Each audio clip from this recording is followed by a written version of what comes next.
Good afternoon, everyone, and welcome to the 2012 Twin Cities Film Fest, hosted by the Shops at the West End and the Showplace Icon Theaters. I'm Bill Cooper, and I'm the managing director of the festival. And one of my overall responsibilities is dealing with education, which is an important component in any film festival, because so many people that come to film festivals come not only to watch the film, but they come a little bit early to go to panels like this or meet filmmakers, and then kind of hang out later at night for a mixer or an opportunity to really hobnob and ask questions and interact with people that are involved with the issues or with the film themselves. So we are extremely pleased to start out our festival this year once again with an educational panel that's based on a cause, which is important to us as people and as well as a film festival. So at this time, to officially kick off our festival, it's my pleasure and privilege to introduce the executive director of our Twin Cities Film Fest, Jaden Satia.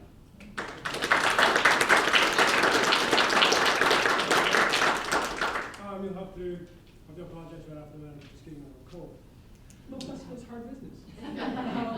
Thank you, first and foremost, to all the panelists for joining us, taking the time out of your Friday evening to be here. This is such an amazing opportunity for our consumers and our online audiences to basically get an insight into a topic that I think personally is the most relevant topic at the moment.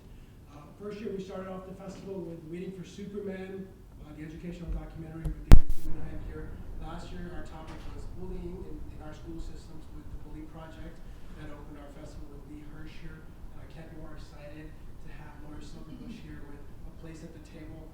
I saw the accolades Finding North, which again was the title of the film back when I found out about it in Sundance, and I wanted the film so bad that I had so many requests for opening that film, and my staff can attest to this. I said, nope, that's the one that I want. And not until about a month ago did we have that, so I wasn't going to give up. And I'm so pleased to have this particular documentary. It means so much to me personally.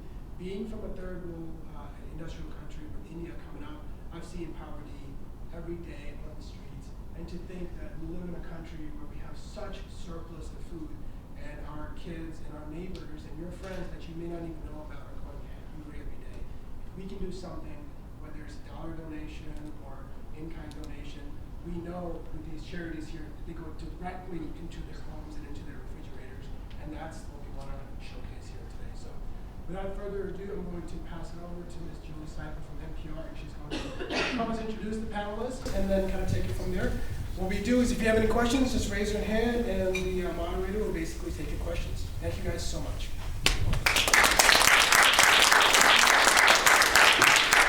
Thank you all very much for coming. We're really lucky. We have a panel here tonight that really understands a lot about hunger in America and in Minnesota specifically, some of the root causes of hunger, what's being done to fight it. So it's a good chance to really ask them some things that you want to know. And we hope it'll be really casual. So throw up your hand anytime. Don't wait till the end. Anytime you have a question, we'd love to hear what you'd like to ask. I'm going to have them all introduce themselves, and so you get a sense of who they are and where they work, what their organization does. And then I think we'll hear a little bit from Lori, because I know you probably are curious about her film. And then we'll throw it open and throw around some questions.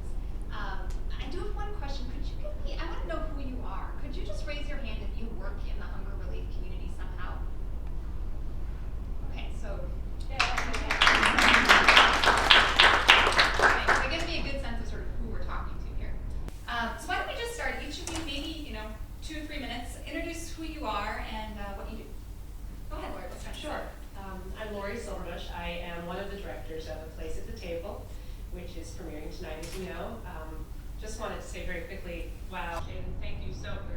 I don't know where you went, but thank you to the Twin Cities Film Festival. I had no idea that we were pursued so hotly. I'm incredibly honored. I mentioned to him earlier, looking at the roster of films, they could have had movie stars here tonight if they wanted, given some of the films that are opening here, and instead they chose to open with this film. And I think that speaks volumes about both the festival and the community of people who support a festival like this. So thank you, all of you, and all of you for coming even to hear about this here today. My partner and I set out to make this film about 3 years ago. I often say that thank God we didn't get our funding right off the bat, because in having to struggle through the process of making the film, we learned a lot about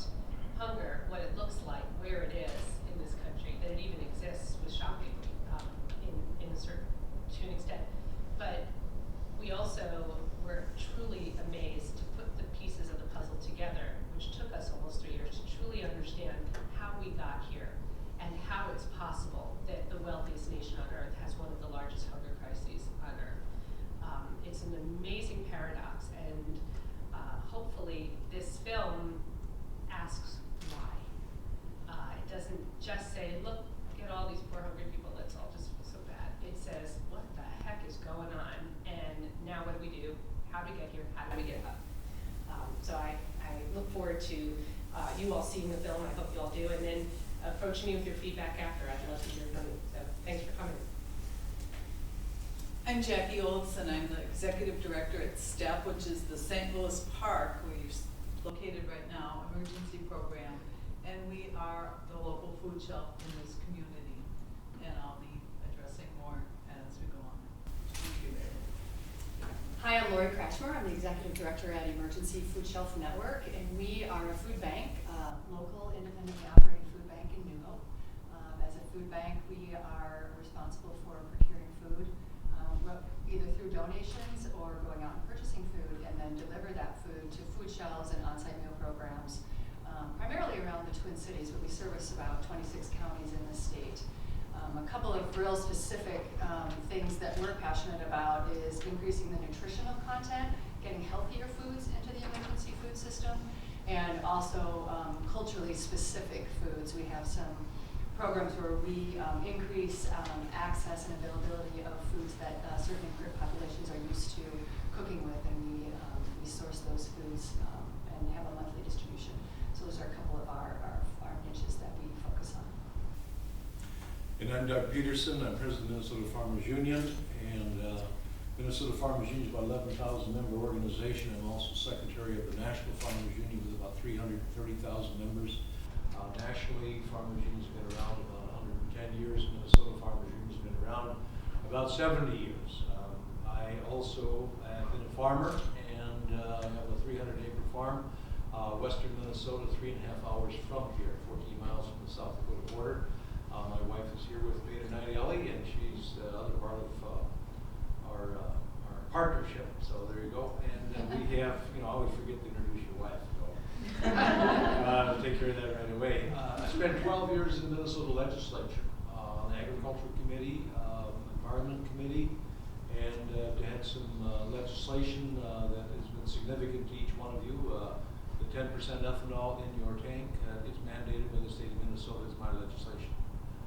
That has created a $9 billion industry in the state of Minnesota.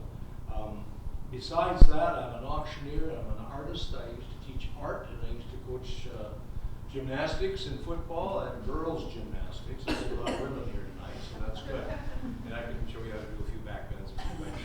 Probably not tonight, though. But like I said, we're a general farm organization. We do lobbying. We work with co-ops, create co-ops. CHS, Select Harvest States, was created by Farmers Union, and that's one of the largest farm-owned co-ops in the country, if not the largest.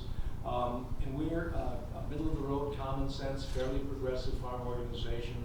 And our role in Hungary is that we grow the food, and we believe that our mission in our organization is that we need to have more food to the people that need it, and that's good quality, affordable, and nutritious.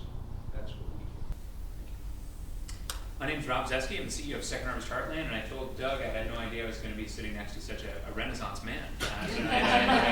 My wife is not here, so I can't introduce her, but we work and we have 3 little kids, which means we do 2 things. You covered a lot. So Second Harvest Heartland is a food bank. We're part of the National Feeding America network that used to be known as America's Second Harvest. It's a network of about 205 food banks across the country that work together to collectively cover every part of the United States. We have a service area that's about 59 counties, 18 in western Wisconsin, and the balance of 41 in central and southwest Minnesota is the primary area that we support. Our work, kind of like as Lori said, is primarily to aggregate and distribute large quantities of food. This has traditionally been, I think, the food banking system was born from manufacturers who had excess, whether that was mislabeled products, those were unsellable for some marketing reason, not a food safety reason, and commodities, federal commodities. And more recently, we've really been pushing to try to find new sources of food, and it's been a really interesting, I think, integration of not only rising need from the hunger community, but also issues of environmentalism as we continue to collect food that used to become trash. But also, I think also one of certainly sustainability and nutrition as we continue to focus on, as Lori said, more and more perishable food. So last year, Second Harvest Heartland distributed about 71 million pounds of food in our 59 counties, and a third of that was perishable. So we've seen one of our biggest trends and areas of focus has been how we continue to collect perishable foods, fresh fruits, vegetables, dairy from grocery stores. Primarily that's come from grocery stores in our service area, but also from agricultural sources in surplus, which has been a very interesting growth area for us. The second thing that we've really been focused on is investing in a lot of data to better understand what hunger looks like here, how we understand, I think, some of the root causes and symptoms that we can address. I'm fascinated to understand the why we have, which was interested earlier. We spend a lot more time thinking about how we address rather than the why.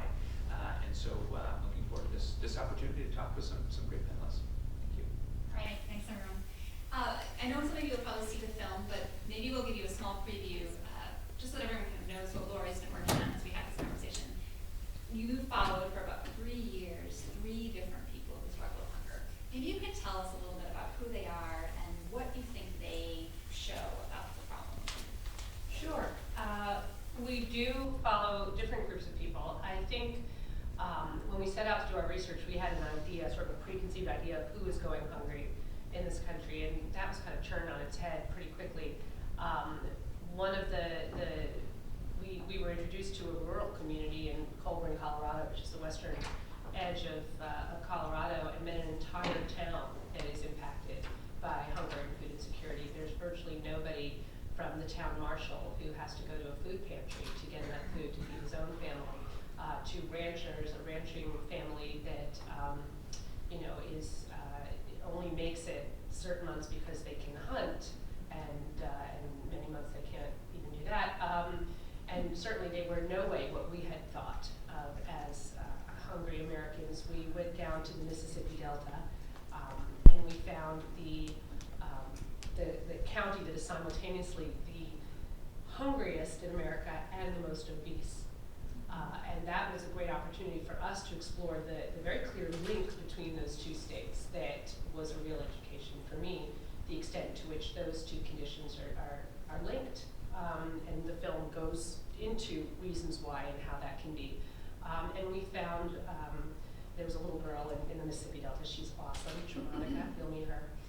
We also have a character named Barbie Izquierdo, who is a young woman in her 20s who's struggling to complete her college education. She has 2 kids, and every ounce of her being is spent trying to figure out how to feed them day to day, while also, keeping a roof over their heads and finishing her education. And following her conundrum, which is she worked very, very hard to get off public assistance, get a good job. We follow her. She gets this amazing opportunity, gets a great job, and ironically, her kids are hungrier than ever before because she no longer qualifies with her salary for public assistance or SNAP benefits, which is what food stamps are called.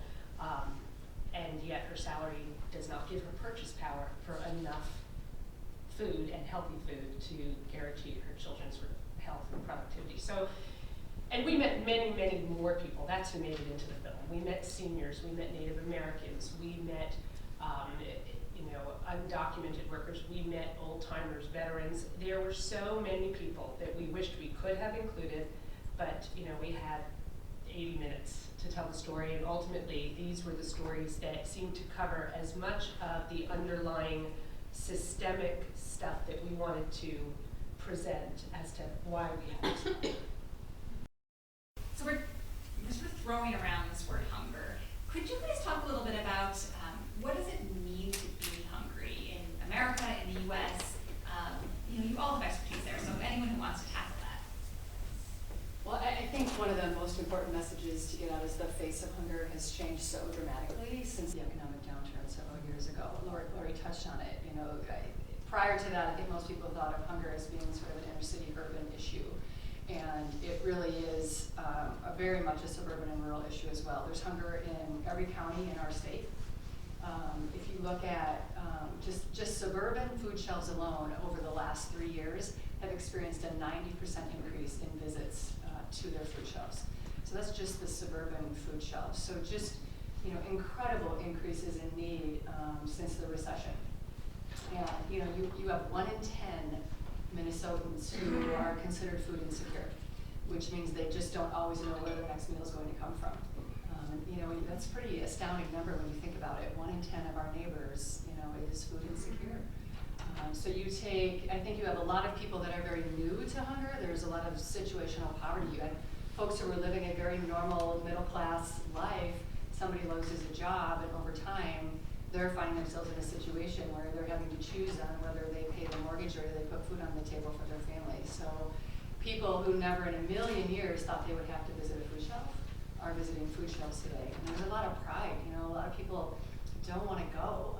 I was at a food shelf the other day, and they were telling me the story of this family that was just, you know, really struggling with, you know, unemployment and not having enough money to pay all their bills. And you know, their husband and wife were discussing how to, you know, get food for their family, and you know, the woman was like, the wife was like, I can't go to a food shelf. I can't do it. And her husband actually went without her knowing because they needed food for their kids. So, you know, that's the situation that many people are finding themselves in today. You know, one of the other things too is that people will say, I get questions like, well, how do you know for sure that somebody that's coming to STEP for food needs it? Just as was stated, it's very hard to ask for help. It's very hard to come into a food shelf and get food. And we had a gentleman one time come, and he would come, our building used to be in a very visible location with a lot of traffic. He would come in the evening because he didn't want anybody to see him leaving the building with food. They might recognize him. It was very hard to do that. And in St. Louis Park, this is a very nice suburb, and in every neighborhood in St. Louis Park, there's someone that uses the food shelf. And not too long ago, most of the people that come to STEP will say, you know, I want to return back, I want to pay back, I want to do something. And we had an event, and a young woman with 3 little girls came up to me, and she said, we're here because we can give back a little bit now. My husband was unemployed for a while. We turned to STEP. It was so great to have a place right in the community to turn to. We got school supplies for the children during the school supply. We got toys during the holiday, and we received food. And now we're here to give back. He got a job, and we can give back a little. So that's the spirit. That's really the spirit that people come to STEP with. They don't want to be there, and they want to pay back in some way. It's not a fun thing to do to ask for help. I don't think a person understands hunger until they've been hungry. I don't know if anybody has really been hungry in this room, and they may have a personal story, but you know, in our organization, as a farmer, and then as a elected president of a member organization, we go to different communities throughout the state. And there was a few years back when the dairy people were really going out of business. And we had some district meetings, which means we went around the state and talked to the farmers. And we had some farmers that would come to the meeting. They weren't getting paid for their cost of production for the cows. And so they were putting everything into milking those cows so that they'd have cash flow. And what we found out after the meeting, like you're talking, not wanting to come in or be identified as somebody who needs food, they actually told us, our government affairs person and myself, that they didn't have any food in the refrigerator. And the garden wasn't ready to produce. And all of a sudden, you're looking at somebody that doesn't have the ability to feed the family. And then it becomes even more personal. When I taught school in Glencoe, now this really tears me up. I was a football coach, a big rough guy, you know, even a homeroom, this kind of thing. So there was a kid in my homeroom. I'll say who he is. He's a doctor today. He was sleeping. Well, you're not going to sleep in my class or my homeroom. You better come outside with me in the hallway. I'm going to tune you up a little bit. I'm not going to touch him or anything. Don't believe in that. So I got him outside, up against the wall. There he was, and he looks at me and he says, "I'm hungry." Found out this kid was sleeping in his car. His dad had kicked him out of the house, was charging him rent, and he didn't have any money for food. That's the face of hunger. That's rural Minnesota. Now, in the Farm Bill, 82% of that Farm Bill is nutrition, and that's SNAP program. That's elderly, that's hot lunch, that's nursing homes, that's WIC, that's infant fib. All of these things are in that Farm Bill. But what's really interesting is that 23% of that total 82% ends up going to rural poverty, rural people of that seen rural poverty. I've seen those kids. I've seen those farmers, and this is not in a country as what we have. You know, milk and honey. We have people that don't know where their next meal is going to be coming from. And then I go back to you understand things when you can put it in perspective. Hubert Humphrey, everybody remembers you, right? Some people don't. Okay, that's all right. You don't have to know. Do you remember the show Lawrence E. Spivak, Meet the Press? Remember that one? Okay, I remember because we used to watch it Sunday morning. And Lawrence E. Spivak, he kind of had one of them nasal voices, you know. Now, Mr. Humphrey, how are you going to combat hunger? He said, you know, if we stop building one bomber, we could take and feed all of the kids. Breakfast, lunch, and dinner. 3 meals a day in the whole country. It's a matter of priorities. You gotta move the ball. And if you don't move the ball, you're gonna have hungry people and you're gonna have people in the workforce that you're gonna pay for later on. Go ahead, sir. Oh, same response to you. Okay. I answered the general question. You know, I think Lori asked a really good question that we should talk about, which is how do we get here? I mean, how do we get to a spot where 1 million Minnesotans is food insecure by the USDA definition? And maybe you can start. I mean, what did you figure out? You spent 3 years working on that. What do we know about why we have so much hunger? Well, I think that it's a very long answer to a very short question, but if I had to wrap it up, and in a word, it's politics. Because we have enough food. We actually have, according to Marian Nessel, who many of you I'm sure are familiar with her work, she's one of our most esteemed nutritionists and writers on nutrition and policy. We have about double the calories per person in this country. We produce or import enough to feed everybody roughly twice the calories they need for a healthy, productive lifestyle. So it isn't an issue of scarcity. We are, through policies, in DC, there are policies that are actively choosing to not fix this when we could. We actually have the resources, we actually have the know-how, we do not have the political will. And I think Doug is 100% right when he says it's about priorities. But I think the part of that is really, I mean, and there's a long, complicated history as to why we got here. Some very worthy programs, many of which you could probably speak about with much greater authority than I, Doug, that have to do with foreign policy, that date back to the Great Depression. There was a time when agriculture was the industry that was deemed too large to fail, and we shored it up with really worthy programs that have since grown and grown and grown way past the demand or the need for them. That's one element. It's certainly not the whole thing, but it's an element of where some of our USDA funds are going that could be looked at, especially when you're talking about the numbers to fix, say, school nutrition. There's certainly money there that could be reallocated easily without hurting anybody.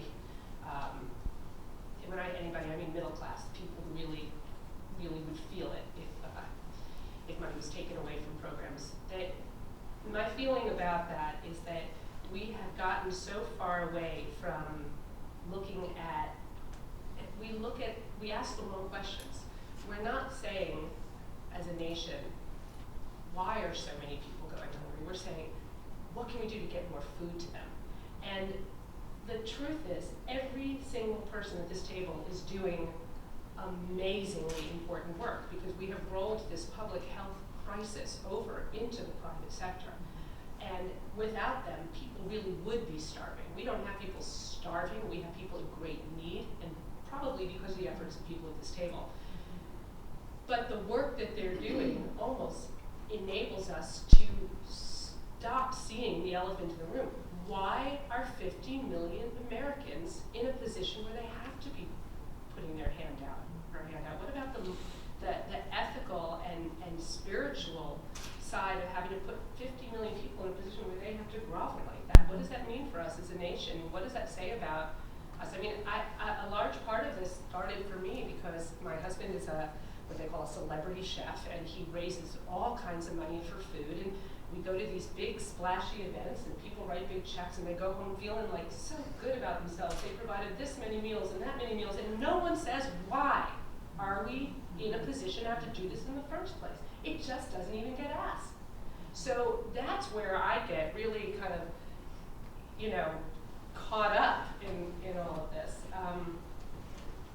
How we got here? We got here because I think we stopped asking some very basic questions about what is wrong and what is right. That's my personal Question? Yes, hi. I actually came to this thinking that this had to do with kids across the nation, across the world that are hungry. And after hearing you speak a little bit, I think it's marketing.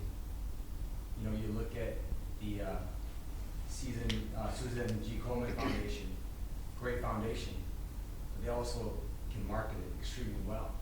So I think marketing you have to have some type of marketing, some strong marketing behind it so people are more aware. I had no idea. I thought, again, I'm sure I'm like the majority of the population that thinks, oh yeah, hunger, automatically, what do you think? Starving children in Africa. Well, thank you. It's You just on that validated my reason for making the film. Yeah. Yeah, right there. You just summed it up. You know, just on that point, I mean, I agree completely with your comments, and I think we, you know, we all recognize that hunger is a symptom. You know, whether it's a politics or certainly a poverty.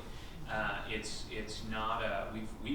I've been in this for 5 years. One of the first lessons I learned, I heard similar information from Greg Page, who's the CEO of Cargill, who, as we were entering the global food crisis in 2008, said there's more than enough calories here. We have a distribution problem and not a production problem, particularly in Minnesota.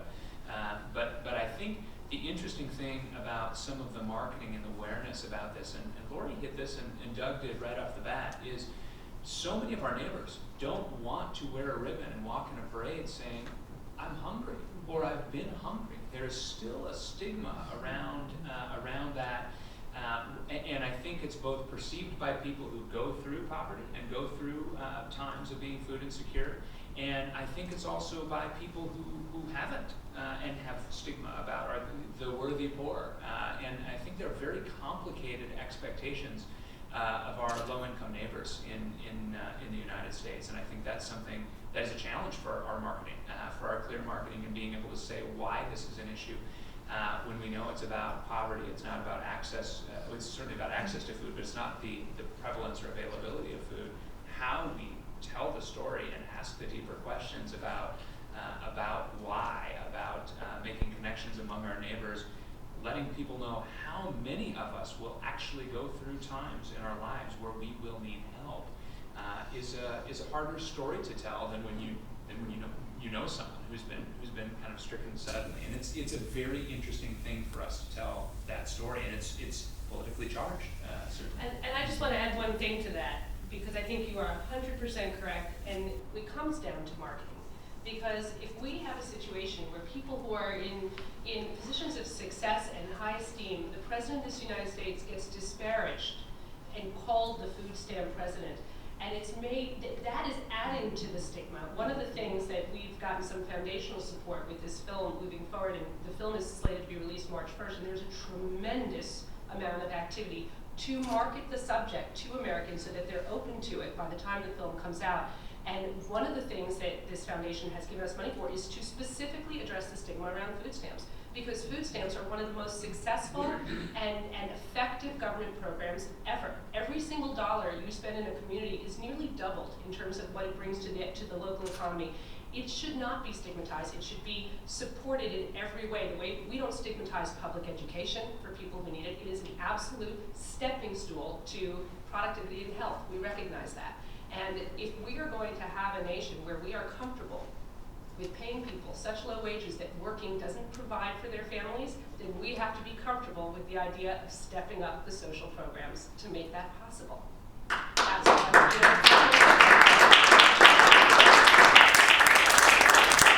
I think we have another question in the back there. Oh, yeah, thank you. I think Ms. Silverbush mentioned this earlier, and I was curious about it. Regarding the relationship between hunger and obesity, I work at a large primary care office in an urban environment, and we take care of a large portion of socioeconomically disadvantaged populations. And every day we see how the obesity epidemic is really overrepresented in disadvantaged populations, and in large part, obesity is very much an illness of the poor. And I guess I've never really understood how that works. I know that a lot of times in urban environments, people don't have access to food that is, or the food they have access to is very calorically dense and nutritionally poor and those kinds of things. Are those the same people who are hungry, or is it that they are only having access to these foods that are not the type of foods that they should have? Yeah.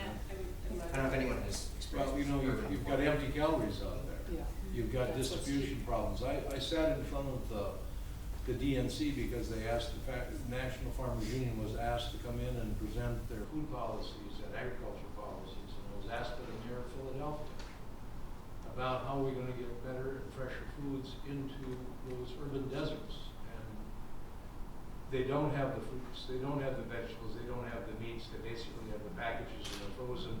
And it's, and excuse me, but I've always said this, my own personal opinion, the food industry is more concerned about selling fat, salt, water, and sugar than they are about selling nutrition. Okay? Now that's pretty. But are those individuals, are they hungry? I hear your question, and I think it's a really good one, and it speaks to the very definition of hunger. Hunger in this country is not that kid with the swollen belly and the flies buzzing around. Hunger in this country, food insecure, is actually a term. Sometimes it gets disparaged as a euphemism, but I actually think it makes sense because it speaks to an inability to know where your next meal is coming from, maybe every day, maybe once a week, maybe just at times during the month, but it's a condition that so many people share. It maybe doesn't look like going to bed hungry, and hunger pains might actually be, and one of our characters in the film, I think, embodies this. She doesn't experience hunger pangs, and the reason she doesn't is her mom is able to fill her belly with chips and sugar water, juice. Those things will fill up a kid and keep them from crying for hunger pangs. That kid will not focus the next day. They will be asleep in school. They will be aggressive or unhappy, unable to socialize, unable to thrive. And they will have major health ramifications. Another one of our characters has a young son who's hitting just huge developmental delays, and she sort of realizes in the film, to her dawning horror, that it has to do with how she has been able to provide for him nutritionally and for herself when she was pregnant, and she had another child to feed and enough money to feed one of them, so she fed the baby and didn't feed herself. So I don't know that necessarily everyone's feeling those hunger pangs, and that's why we broadened the definition to mean to include the insecurity. And about food insecurity, I think it's a very important term, and one that I hope that after this film is released, that Americans embrace the full meaning of it. If you are a parent and you're working, and yet you still can't feed your kids, every single extra ounce of energy and brain space that you have is about getting something on the table for them. That is energy and brain power that's not being spent on parenting, on community work, on your own work or search for work. It is such an unbelievable drain to our population, our society, and the ramifications for our productivity and our well-being as a nation is pretty huge. So I don't know if that answers your question. I was going to even put a finer point on that, and we did some work a couple years ago that was about understanding the cost of hunger. And in Minnesota, we spend $1.6 billion a year on preventable health and education costs related to food insecurity.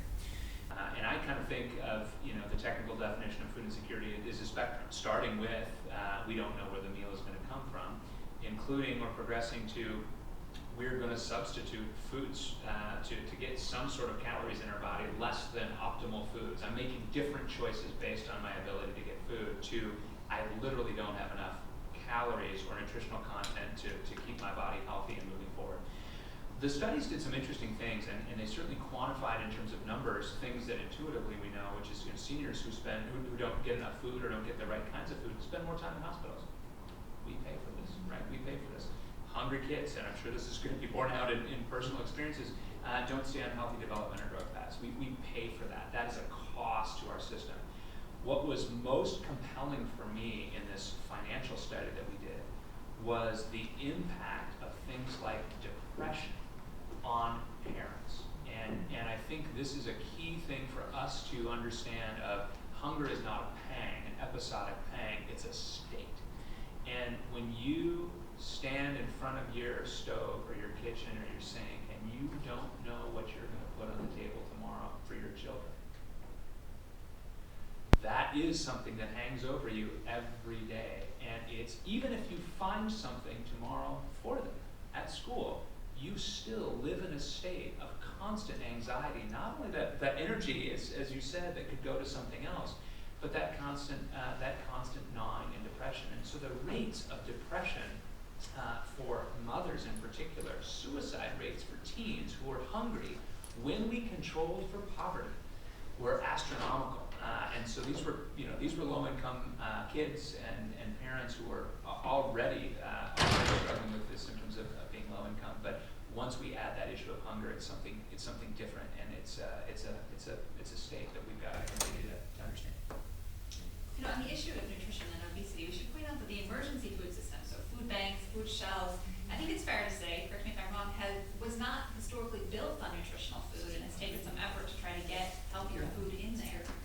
Yeah, one of the things that we're working on collectively is to try to improve the nutritional content of the foods that we distribute to our food shelf partners. So through some support from the University of Minnesota, there's a USDA Healthy Eating Index tool that we are using to assess the nutritional content of all the foods that we offer to our food shelf partners. So it's allowed us to go through everything that we're providing and say, oh, okay, we looked at our score and we said, all right, we're really short on whole grains, or we're really short on dairy.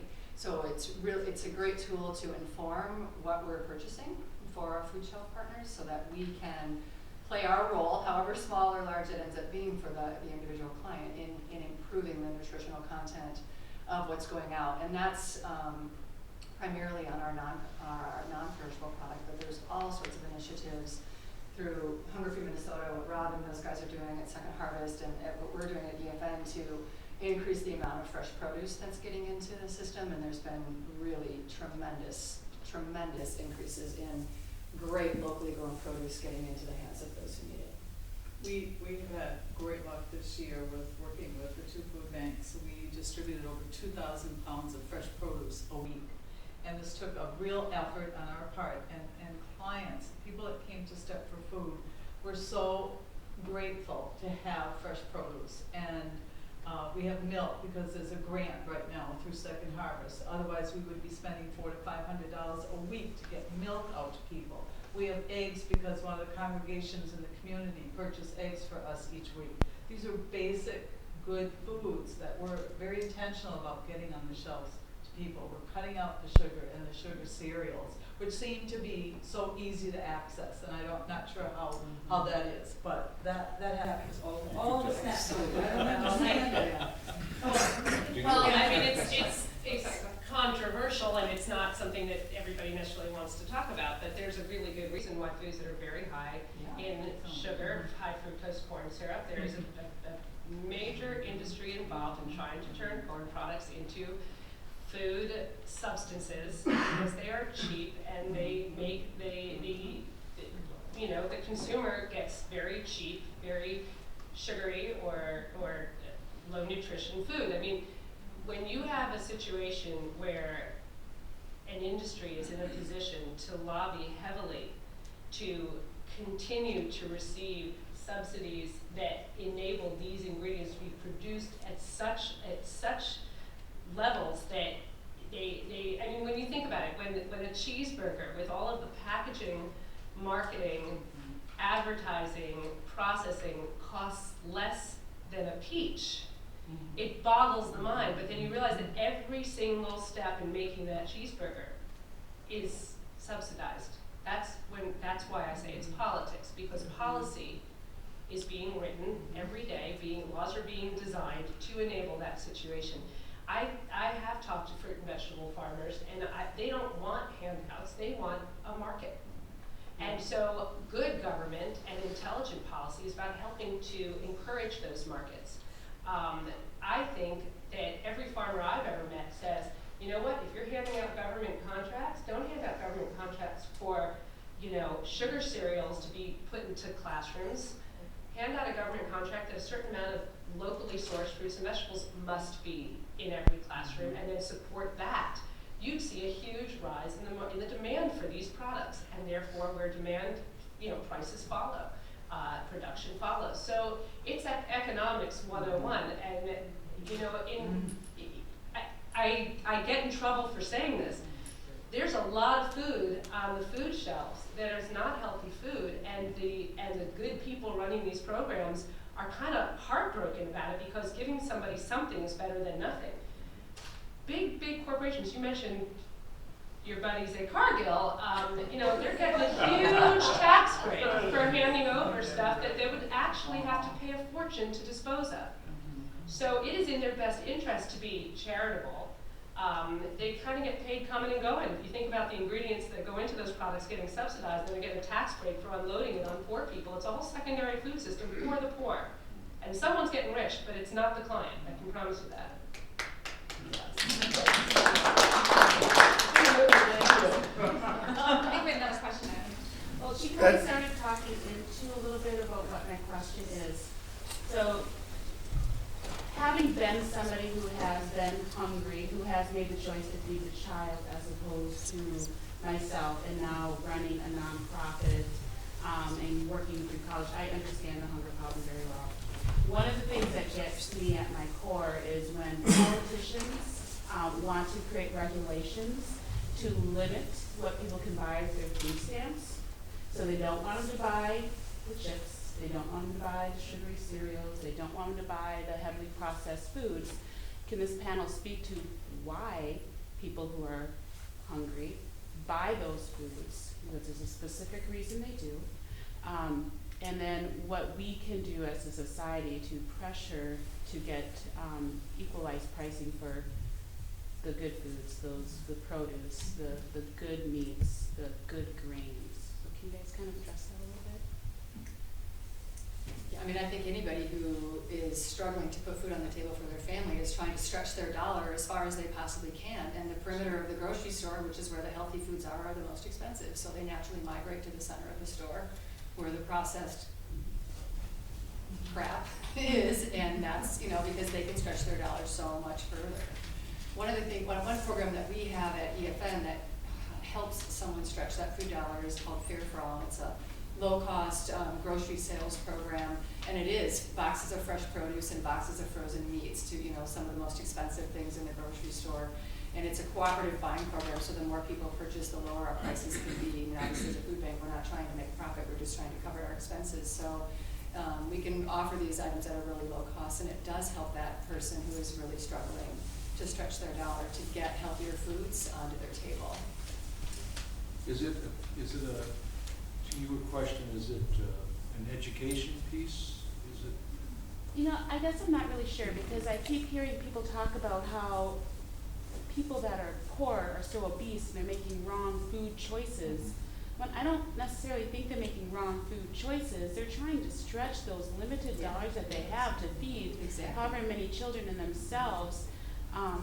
And I get really upset when people who haven't experienced it then start to say, well, I'm going to start limiting what that person can buy with the SNAP program because I know. But if they were to buy all the healthy foods, then may only last them 2 weeks instead of an entire month. I agree. I think it's really patronizing, and I don't think as any taxpayer in this country likes the idea of their tax dollars going to buy junk. But I think the larger issue, and you touched on it so beautifully, is that we have framed the discussion as being one of bad choices. And the truth is that do you really have choice when we have a graphic in the film that shows what $3 buys. It buys like a small bunch of grapes and a couple carrots and a small bit of fruit and vegetables, 300 calories basically of fresh fruits and vegetables versus 3,000 calories of ramen noodles and soft drink.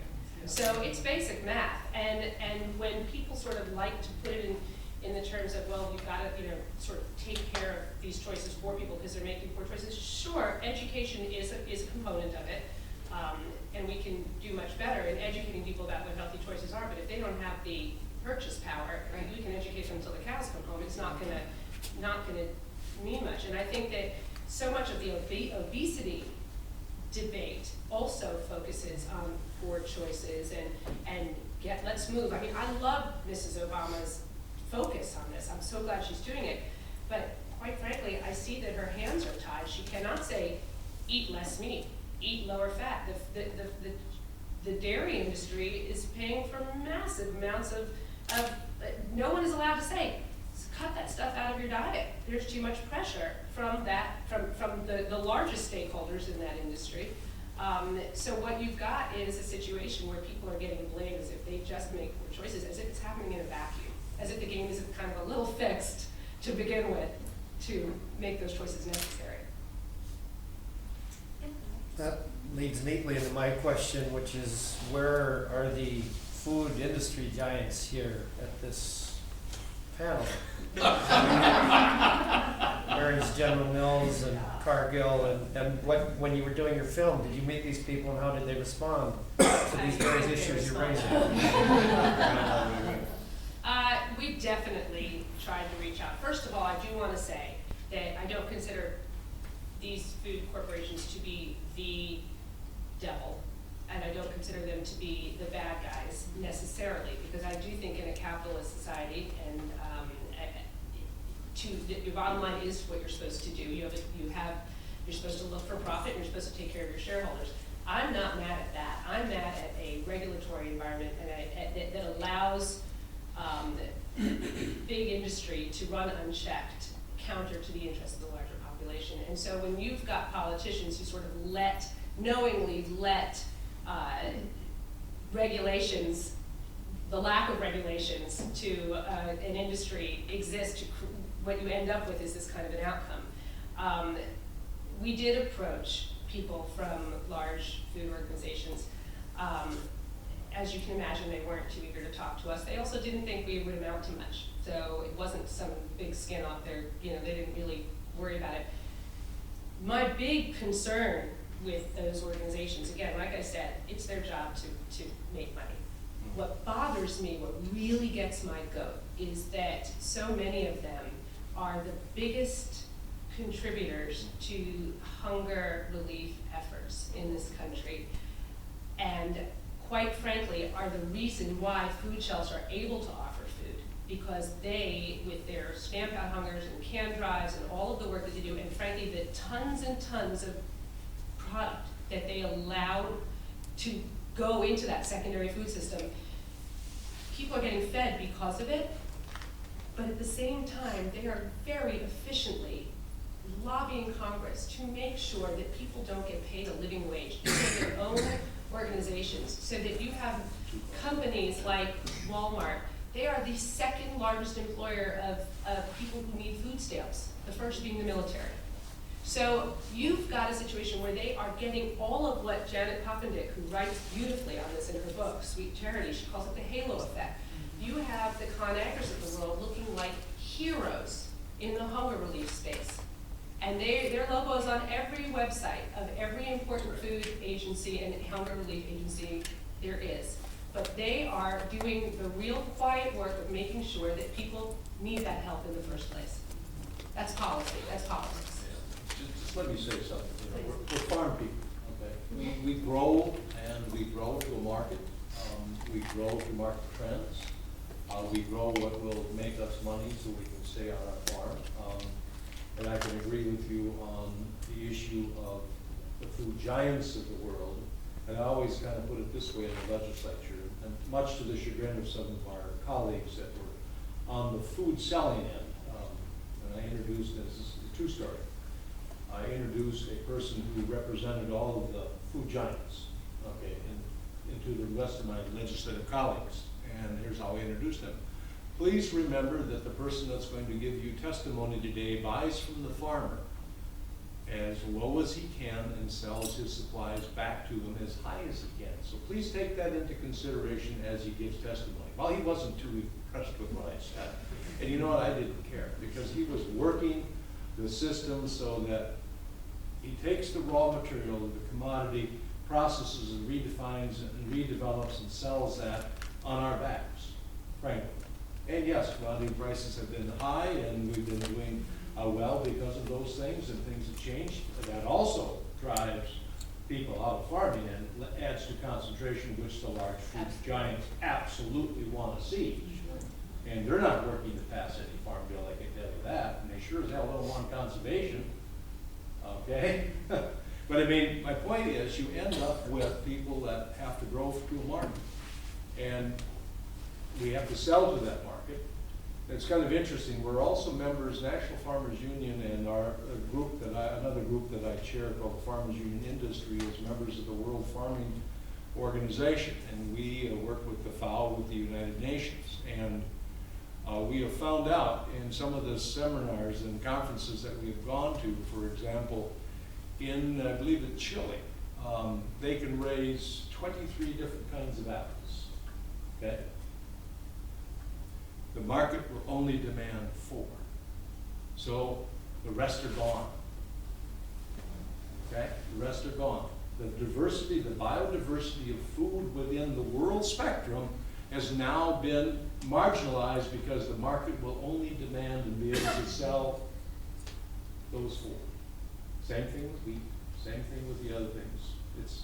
And you know, just another statistic, so for the ladies sit down here, the women, 50% of all the food in the world is raised by women, grown by women on 2.5 acres of land in the world. 2.5 acres of land. That's not real big. That's not real big. And when I go to other countries and listen to Sarkozy or the Napolitano or whoever it happens to be that is addressing some of the conferences I've been at, one of the first things they talk about is food security for their nation. Food security. They're so concerned that they'll have enough food to feed their nation. And some will embrace technology, some will not, you know, because we do have GMOs. If you talk to sub-Saharan African farmers that cannot feed their family anymore because 10 years ago they had a lush valley, and because of global climate change and global warming, there is nothing but desert and sand now, and they have no place to go. They have no land base anymore, and they're probably 90% of those people are farmers, and they can't feed the family anymore. This is a real deal. All across, you know, first of all, hunger is local. That's regional, then it's statewide, then it's national, then it's world. And we have been told as farmers we are going to feed the world. And we do, you know, in all not maybe, you know, we do a pretty good job of producing the tons and the bushels to get it out there. And I think the boogeyman behind every door is real simple. You don't make enough money to buy the food. You know, I think we only have about 5 minutes left, so especially since the big food companies aren't here to defend themselves, I want to turn the conversation a little bit and maybe end with this. This is a problem I've noticed a lot when I've been out reporting. Even if we can create a safety net where people can get food when they need it, whether that safety net is the emergency food system, whether that safety net is SNAP or food stamps, you know, other nutrition programs, I often hear from people, well, what I really want is to be in a situation where I don't need this. And I wonder what you can do on the individual level in particular. You know, people are coming into your food shelves, into your food banks, and really what they want is to not have to be there. What can you do? Well, Please, Jackie. go ahead. You know, you referred to the Sweet Charity, and we've been working with one of the rabbis in the community regarding that, because he is a member of Mazon, which is a big foundation that tries to fight hunger. And they really look at it from a public policy issue. And I think that whole idea of trying to get more money into people's hands so they can buy their own food, and at the same time having a little support network. But I think the government's role has to become greater in some fashion if we're going to play less of a role. And I would like to see that happen. And I think people in general that come to STEP want to see that happen. You don't want to come. They want money in their hands to make those decisions for their children. Yeah, and I would 100% agree with that. And I think in this age, you know, you're not allowed to say government is the solution, because everyone's talking about how to make government smaller. But the truth is, government is already in your food system. They're making choices about it every day. They're using your tax dollars. They're just maybe not using them effectively or to be speaking to the interests of the many. They're definitely speaking to the interests of the few with that money already. So it's not like we're saying we're inviting government into an arena that they're not already in. Back in 1968, Edward R. Murrow, Fred Friendly, and Charles Perrault made a documentary for CBS Presents, which was called Hunger in America. And it showed the public that we had at the time the unthinkable number of 10 million people going hungry in this country, and people were so, the opening scene was of a newborn baby dying of malnutrition on the delivery table. You can imagine the response. The phone lines were clogged, people were calling their legislators immediately. Senator George McGovern speaks about how that night he was lying awake, tossing and turning in bed, because one of the key scenes, a young boy is asked, how it makes it, he had to sit in the lunchroom while his friends bought lunch for $0.25. He didn't have $0.25, so he had to sit in the lunchroom and not eat. And the interviewer said to him, well, how does that make you feel? And he said, I feel ashamed. And he thought, well, I should be ashamed, not this kid who had nothing to do with it. And the next day, he reached across the aisle to Bob Dole, and they crafted bipartisan legislation that truly expanded and made effective the existing food programs in this country so that they worked. And they expanded WIC and SNAP, and they looked at it critically with scientists, and they said, and physicians, how do we get around this? And we basically eradicated hunger in this country by the late 70s. The problem was that there was, political change, and with that, in the early 80s, the script kind of changed, and it became less about how it was in our collective best interest to make sure people don't go hungry for so many reasons. And it became more about who are these people who want a free ride? And that became sort of the prevailing mentality. We have never walked away from that. We are still there. And if anything, even more so.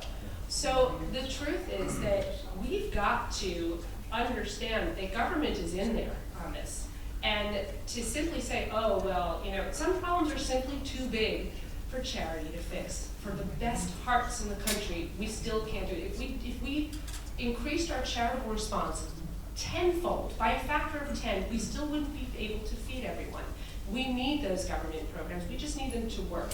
And the amount of money actually to create the purchase power for food insecure people to have enough dollars in their pockets through government programs that we know are effective is not as much money, not even a fraction of what the enormous costs to our system, our healthcare system, our productivity, our educational system of not doing it. So it's just basic good sense. I think, well, I'll leave it at that. Thank you, Alice, again.